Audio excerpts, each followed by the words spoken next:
Huzurabad MLA పాడి Kaushik Reddy BRS party శాసనసభ్యుడని ఆయన అడగడంలో తప్పులేదని, సమస్యలపై గలం విప్పితే పోలీస్ కేసులు పెడతారని కరీంనగర్ ఎమ్మెల్యే గంగుల కమలాకర్ ఎద్దేవా చేశారు.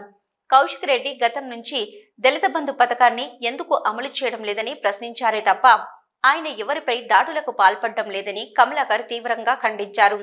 తాను జగిత్యాల ఎమ్మెల్యేతో మాట్లాడుతున్న తరుణంలో అటు పోలీసులు, ఇటు అధికార పార్టీ ప్రజాప్రతినిధులు ఎమ్మెల్యే కౌశిక్ రెడ్డిని అమర్యాదగా ప్రవర్తించడం విడ్డూరంగా ఉందన్నారు. గతంలో ఇలాంటి ఘటనలపై సమీక్షించామే తప్ప ఏనాడు పోలీస్ కేసులు నమోదు కాలేదన్నారు. సమస్య తలెత్తితే పరిష్కరించుకోవాలే తప్ప పోలీస్ స్టేషన్ చుట్టూ తిరిగి అక్రమ కేసులు పెట్టడం మంచి పద్ధతి కాదని గంగుల హితవు పలికారు. ఇలాంటి ఘటనలు మరోసారి పునరావృతం కాకుండా అధికార పార్టీ ప్రజాప్రతినిధులు పునరాలోచించుకోవాలని కోరారు. ఈ సమావేశంలో బీఆర్ఎస్ పార్టీ నగర అధ్యక్షుడు చెల్లా హరిశంకర్, కార్పొరేటర్లు తోట రాములు, బోనాల శ్రీకాంత్, వంటెల సత్యనారాయణ రెడ్డి, గంధి మహేష్, శ్రీనివాస్, జంగిలి సాగర్, డిండిగల మహేందర్ తదితరులు ఉన్నారు. ఫుడ్ సెక్యూరిటీ కార్డ్స్ కానీ, రైతు భరోసా కానివ్వండి, ఇందిరమ్మ ఇల్లు కానివ్వండి, రైతు కూలీలకు కూడా 12,000 ఆనోర్యం కానీ, ఇవన్నిటి గురించి ఎజెండా చూస్తే ప్రజలకు సంబంధించిన ఇష్యూ కదా. డెఫినెట్గా ప్రజా సమస్యలు ఏదైతే ఉన్నాయో అవి ప్రభుత్వం దృష్టికి తీసుకెళ్ళాలి, ఉత్తమ్ కుమార్ రెడ్డి గారి దృష్టికి తీసుకెళ్లాలని చెప్పేసి మేము అటెండ్ కావడం జరిగింది.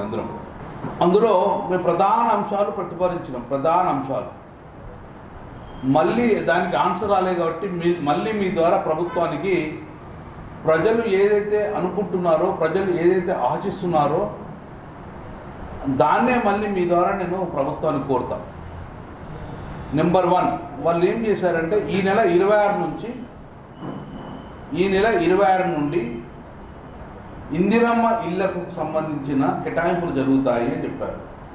అందులోనే భాగంగా ఆ ఇందిరమ్మ ఇల్లు కేటాయింపులలో క్లియర్గా మెన్షన్ ఎవరైతే ఫుడ్ సెక్యూరిటీ కార్డు, తెల్ల రేషన్ కార్డు ఉంటుందో, లేకపోతే ఎంఆర్ఓ నుంచి సర్టిఫికేట్ తీసుకోవాలి, బిలో ప్రావర్టీ లైన్ యొక్క సర్టిఫికేట్ తీసుకోవాలని చెప్పేసి కూడా అందులో మెన్షన్ చేయడం జరిగింది. నేనేమన్నా ఎవరికైతే రేషన్ కార్డు లేదో వాళ్ళు అప్లికేషన్ చేసుకోవాలంటే ఫుడ్ సెక్యూరిటీ కార్డు ఇవ్వండి ఫస్ట్, లేదా బిలో ప్రావర్టీ లైన్ యొక్క సర్టిఫికేట్ తీసుకోవాలని కూడా మళ్ళీ ఎంఆర్ఓ దగ్గరికి వెళ్ళాలి. కాబట్టి వాళ్ళకు కూడా అర్హత చెందే విధంగా మొదలు రేషన్ కార్డ్స్ ఇవ్వండి అందరికీ, తర్వాత వారిని కూడా ఇందిరమ్మ ఇళ్ళకు అర్హులుగా చేయమని చెప్తే కూడా దానికి సమాధానం రాలేదు. ఆ సమాధానం ఇవ్వాలని కోరుతున్నాను. మా డిమాండ్ కూడా అదే. ఫస్ట్ అందరికీ రేషన్ కార్డు ఇచ్చిన తర్వాత ఆ రేషన్ కార్డు వాళ్ళు కూడా మళ్ళీ ఇందిరమ్మ అప్లికేషన్ చేసే విధంగా మీరు వారికి అవకాశం ఇవ్వని చెప్తున్నాం. రెండోది, ఇందిరమ్మ ఇల్లు అనేది కరీంనగర్ కార్పొరేషన్లో కానీ, సుడా పరిధిలో కానీ వారికి ఒకవేళ 100 గజాల ఇల్లు ఉంటే వారు అందులో ఇల్లు కట్టుకోవాలంటే మీరు ₹1,00,000 చొప్పున 5 లక్షలు ఇస్తా అన్నారు. కానీ దానికి